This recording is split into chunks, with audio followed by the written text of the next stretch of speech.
I believe that they gave me a raw deal because this industry is a monster. It's the same monster that these Me Too trying to tell you about. But they hate the monster for how it eats, and I hate that monster for how it eats. But my God, man, it's the same monster. I was sickened. I was sickened by the standing ovation. I felt like Hollywood is just spineless, en masse. And it really felt like, oh, this is a really clear indication that we're not the cool club anymore. We're listening to Mike right now. Obviously, this is a really sad time right now, but we're celebrating his life. Your thoughts right now on the situation and the timing of this tragedy? Yeah, I mean, he just somebody that changed my life. You know what I'm saying? Somebody I'll always love and cherish. I would have to go and prep that hotel room, which consisted of baby oil, Astroglide, candles, incense, liquor, lights, tons of toiletries. What if the biggest star in the world wasn't feared for his fame, but for what he allegedly knew? And what if the people calling him unstable were the same ones terrified of what he might reveal? That's where this story gets uncomfortable. I believe they gave me a royal deal because this industry is a monster. That line doesn't sound like gratitude. It sounds like a warning. The same monster some Me Too voices have described for years. But here's the part people miss. Some insiders don't hate the monster because it exists. They hate it because of how it eats. And according to several dispute accounts, the cause of survival isn't talent. It's silence. You're not supposed to do this in my business. I'm up here doing something that nobody else in this business has the balls to do. I'm telling you something that you need to know. I'm trying to explain to you what you're seeing. You don't understand what you're seeing. I am publicly flogging a network. And I know that this network, they watching me and they saying, why are you doing this so publicly? Doesn't feel good to be flogged publicly. Oh, believe me, I know exactly how that feels. When I quit my show, they said I was crazy. What was crazy about it? I just didn't want to do it anymore. They said I smoked crack. That's impossible. I was a devout Muslim. I didn't smoke or drink. But I do now because you ruined my life. When people said, we're celebrating his life, others quietly wondered about timing. Sudden tragedies in Hollywood always spark speculation. Official causes are one thing. Public reaction is another. And sometimes a standing ovation feels off. One comedian admitted he was sickened by how spineless Hollywood looked in certain moments. Not because of grief, but because of what grief revealed. And that's where it gets messy. Everybody wants to know, why'd you walk away from $50 million? I wasn't walking away from the money. I was walking away from the circumstances with the newfound plateau. Yeah. It was completely outside of my frame of reference. I've been in show business since I was 14. I've heard the stories, seen these kinds of things play out in front of me. I mean, you see it before. Look, Mariah Carey made a $100 million deal, and 3 months later, she's all of a sudden mysteriously crazy. Or Martin Lawrence punches through and he's waving a gun on the street screaming, they're trying to kill me. Yeah. Yeah, we hear those stories. And it always happens around the time in their career where it seems as though they're crossing over the next plateau. Yeah. It's incredibly stressful. Yeah. And I felt like in a lot of instances, I was deliberately being put through stress because, when you're a guy that generates money, yeah, people have a vested interest in. Then comes a detail that feels almost cinematic. A hotel room allegedly prepped with baby oil, Astroglide candles, incense, liquor, toiletries, and Dr*GS. According to reported accounts from a former employee, these were routine preparations for so-called wild nights.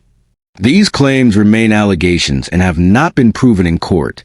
But if true, they paint a picture of an ecosystem. Not isolated behavior, but infrastructure. And infrastructure means participation. The greatest entertainers in history often share one unsettling pattern. At some point, they clash with the machine. Not because they lack talent, not because they lack fame, but because they allegedly see too much. And when you see too much, you become unpredictable. Michael Jackson didn't just moonwalk through pop culture. He navigated its shadows. Some believe Neverland wasn't just fantasy. It was distance. Distance from influence. Distance from control. That interpretation is debated. But the symbolism? Hard to ignore. And before anyone says this is conspiracy, let's slow down. Consider what happened to Dave Chappelle. Public narrative? He walked away from $50 million and lost his mind. Media framing? Nervous breakdown. Unstable. But Dave publicly disputed that narrative. He said he wasn't running from money. He was running from circumstances. That distinction matters. About him as a person, as an artist. Martin Lawrence is the guy that showed everybody you can make it from D.C. to Hollywood. And I had a personal stake in his success. Every time he did something, it made me feel inspired and really good. And he was always real nice to me. He'd sit me down, "What's going on with you, baby boy? What? We'd talk about comedy, whatever." And, you know, when we did Blue Streak, we were promoting it, and Martin had a stroke. He almost died. And then after that, I saw him, and I was like, "Oh my God, Martin, are you okay?" And he said, "I got the best sleep I ever got in my life." That's how tough he is. So let me ask you this. What is happening in Hollywood that a guy that tough will be on the street waving a gun, screaming, "They are trying to kill me"? Yeah. What's going on? Why is Dave Chappelle going to Africa? Why does Mariah Carey make a $100 million deal and take her clothes off on TRL? A weak person cannot get to sit here and talk to you. Ain't no weak people talking to you. So what is happening in Hollywood? Nobody knows. The worst thing to call somebody is crazy, is dismissive. I don't understand this person, so they're crazy. These people are not crazy. They're strong people. Maybe the environment is a little... When Chappelle described being publicly flogged by a network, he wasn't whispering. He was calling out the power structure in real time. He even referenced how quickly labels get applied. Crazy. Unstable. On Dr*GS. He denied those claims at the time. But here's the uncomfortable pattern. Whenever someone powerful resists publicly, the first response often isn't dialogue. It's character discrediting. It's also, somebody once said my problem was I didn't understand the social contract here. I now understand what that means. Yeah. Do you understand it? The social contract? Yeah. I think I do. Yeah. What is it for you? The social contract. You can't get mad. Mm-hmm. You can't get mad.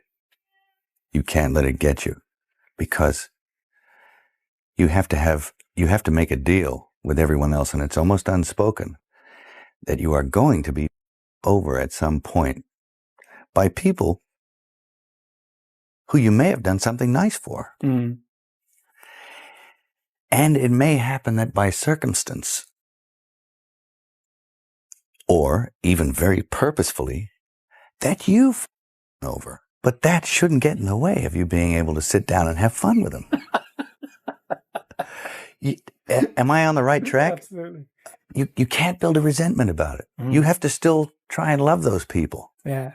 Because that's the way they're thinking. Because it ain't personal. No, it's not personal. They don't really mean to hurt you. No. Not really. I don't quite understand. Well, I mean, there's a lot of motivations for why it happens. Yes, many. I mean, money will make you do stuff as well, won't it? I mean, Yes. one, them, us, Yes. you know. Yeah, well, whoever. If there's many millions riding on a decision, it's hard to be philosophical. Yes. Yeah. Yeah, very, very hard. Very hard to be, you have to choose what level of integrity you're coming in at. And Okay. and I've often felt it. I've sat there and I have felt the knife slipped firmly in between my shoulder blades and tried to have it shoved through the other side through my heart. And I've actually felt the whole thing and I've gone,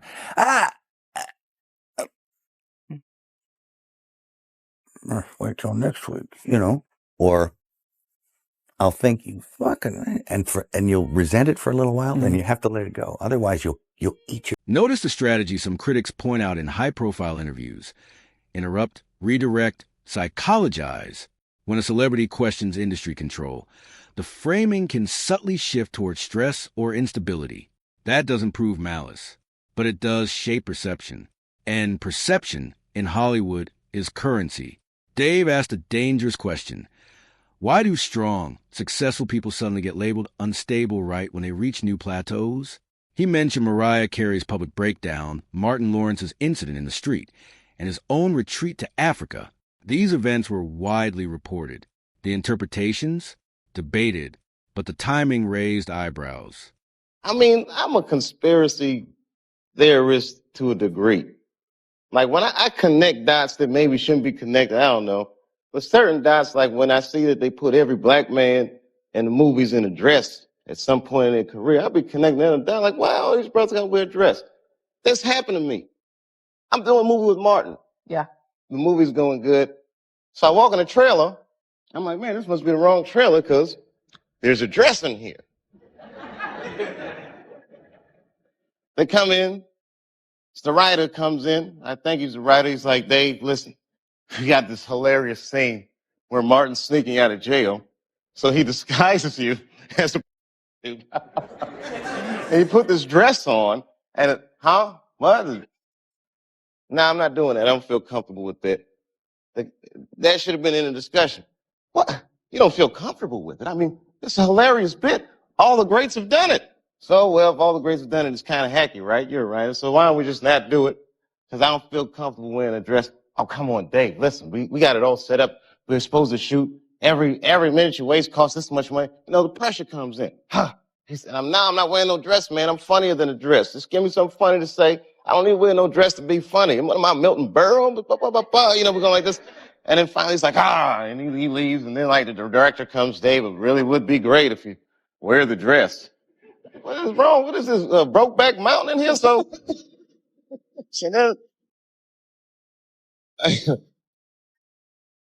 like, wear the dress. I don't want to wear the dress. I want to wear this dress. You know what I mean? This is, oh gosh, this guy's so difficult. They leave. Now the producers comes, come on, David would be so great. I mean, and then I started thinking about it. All the comics that I've seen, man, you know, strong brothers, why they be putting us in these dresses? But the minute it was clear, I was adamant, I'm not wearing a dress. I'm not wearing the dress. All right, fine. Think of something else. Guy comes back 10 minutes later, the whole new scene. Hot damn, how did you write the scene so fast? You know, it's like, so you gotta take. The worst thing to call somebody is crazy, Dave said, because once that label sticks, you don't have to answer their questions. You can dismiss them. And if the environment is sick, as he suggested, then maybe the reaction isn't madness. Maybe it's resistance. That theory isn't proven, but it resonates with many. Now add Mel Gibson's perspective. He described Hollywood's social contract. Not written, not signed, but understood. You don't get mad when betrayed. You don't hold grudges publicly. You don't break the unspoken code. Because if you do, you're over. His words weren't about one person. They were about survival. For me, this moment transcends Michael Jackson. It is much bigger than any one person. You can't get mad. That line says everything. Because anger means you notice a knife. And noticing the knife means you might talk about it.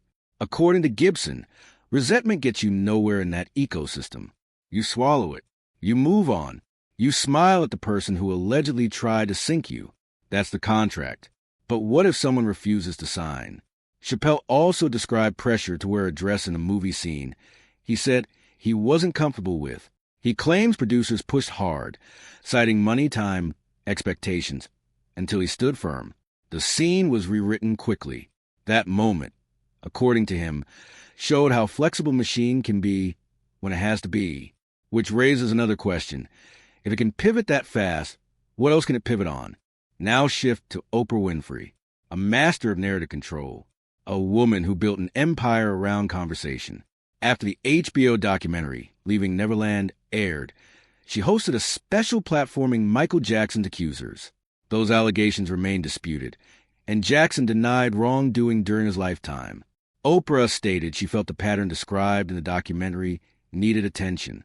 Critics, however, questioned timing, especially since Michael was no longer alive to respond. We're on a cruise, is watching all the newses and reading all the newspapers. And, She said, "Something's happened to Michael. I don't think it's good." And it scared me because in 1998, I think that was the year, I was in another hotel room. Gail was in, and Gail called and said, "Something's happened to Princess Diana. I don't think it's good." So when I heard that, immediately I thought, oh my God, could it be? And so we were all stunned. And did you ever consider going to either the memorial service or the funeral? No, I did not consider going to the memorial service or the funeral because I did not consider myself to be a friend of his. And I didn't want to be one of those people showing up just because it's Michael Jackson. So no, I didn't, because I was not a friend. I was someone who had interviewed him and at the time really had a lot of compassion for him. Mm-hmm. And those feelings about him changed over the years? The feelings didn't change. In terms of my sense of compassion for him, what I felt was a sense of sadness. Mm-hmm. I never knew, what the truth. When asked about attending Michael's memorial, Oprah said she didn't consider herself a friend, yet she had interviewed him multiple times. Relationships in Hollywood are complicated. Public alignment can shift with cultural tides. That doesn't prove conspiracy, but it does fuel speculation.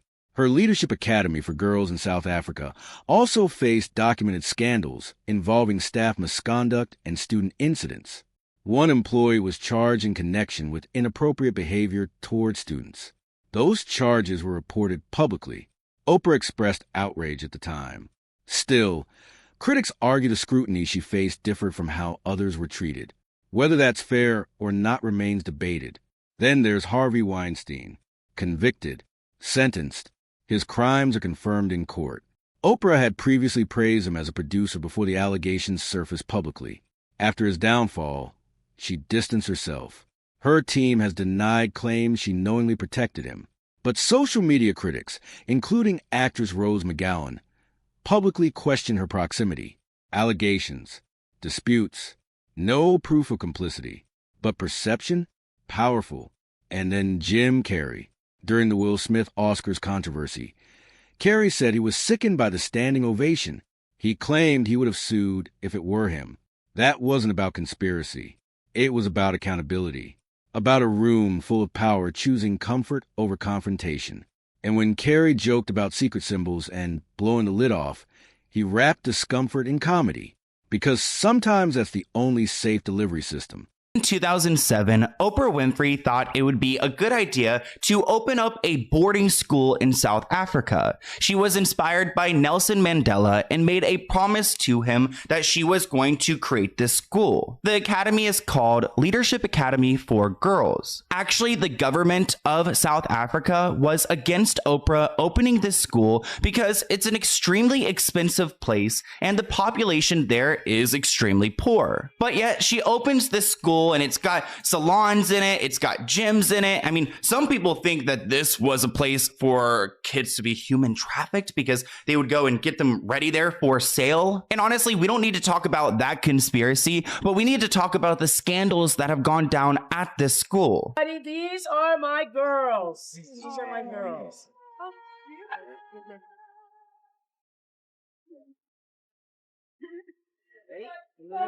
Oprah, look up and look out there. Great stuff. Well done.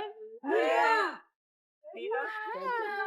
So Oprah built this $40 million school in South Africa, and they had 152 students attend. Oprah actually handpicked the 152 students who attended her school, but it wasn't long until some of these students were being harmed by one of the employees of the school. Her name is Virginia, and she was 27 years old at the time, and she was charged with 13 counts of getting inappropriate with the kids. Virginia got physical with at least 6 students aged 13 to 15. So these students were handpicked by Oprah to go and live at this academy, and one of these employees who is managing the dorm is physically touching them and doing things to them and harming them. This was a bad look for South Africa because they have had a problem with children being harmed at school by these employees. But ultimately, Oprah put them in this situation to be harmed by this employee. That wasn't the only scandal that came out of Oprah's school, because ever since it's been open, there's been scandal after scandal. Less than 2 years later, there was another incident where some students were getting physical with each other, and there was a 15-year-old who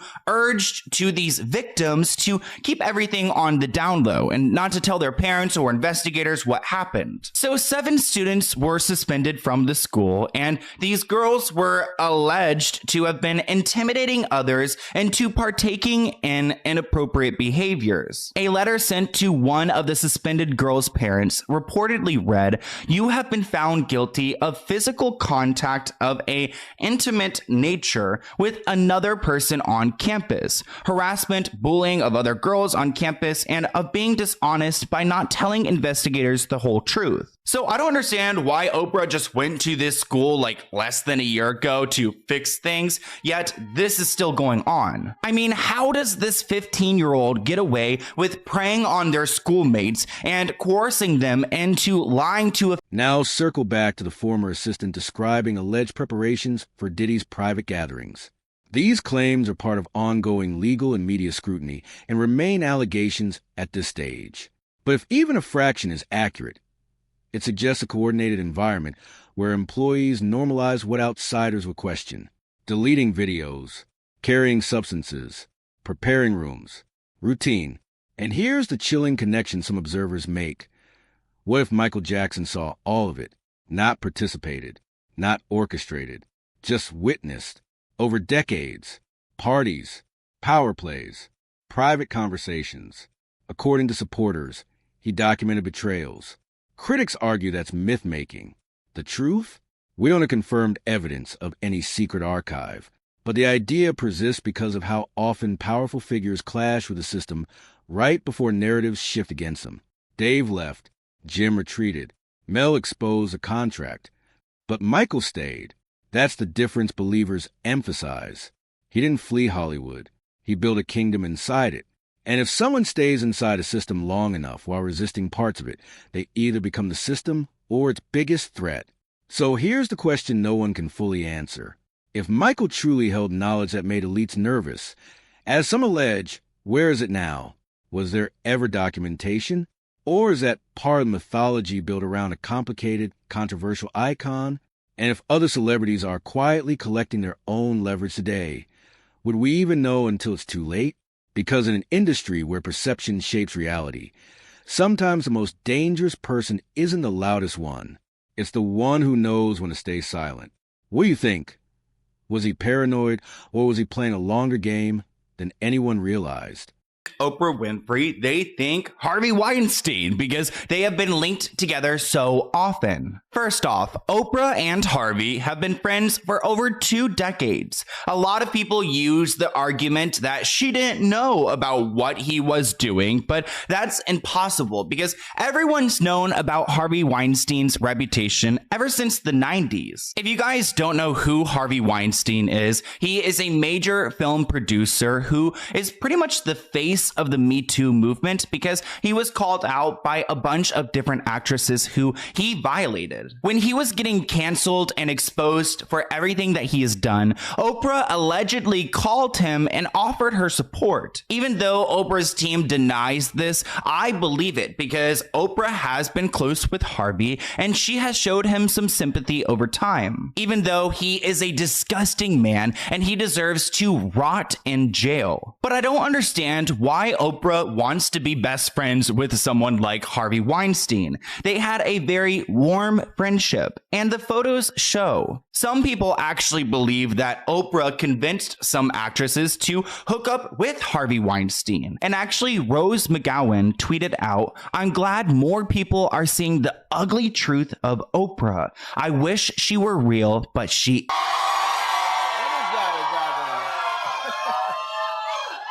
Is that a gang sign? Have you, Oh, like you don't know what it is. You don't know what that is. I have no idea. You don't know. Jimmy Fallon doesn't know. David Letterman doesn't know. We don't know. All the comics and show business don't know what this is. Right? Yeah. What is it? Come on, Jimmy. Seriously, the time is up. People are hip to this kind of stuff. I'm here tonight to blow the lid off it, to be the whistleblower. I'm sick and tired of the secrets and the lies. It is the secret symbol of the Illuminati, and you're a part of it, and it is the all-mocking tongue. Oh. Driven parties. Well, I happened to come in at a time where he was throwing his 50th birthday party, and they spent millions of dollars building this outside structure in his backyard in Los Angeles. I couldn't believe, like, wow, I'm a part of this now. Like, it was so, again, exquisite. It was this huge. But the gloss quickly wore off as his tasks became more sinister. Phil was not only ordered to source a constant supply of drugs for Diddy, he was then forced to carry them around the country. So we had a laundry list of items that needed to be with us at all times. You know, we'd have their marijuana joints on us. We would have the mushrooms on us. We had a kind of a Diddy pack is what they would call it. And we would keep a satchel on us. And that's what we would have in that satchel. Always on call, Phil witnessed many things he now wishes he hadn't.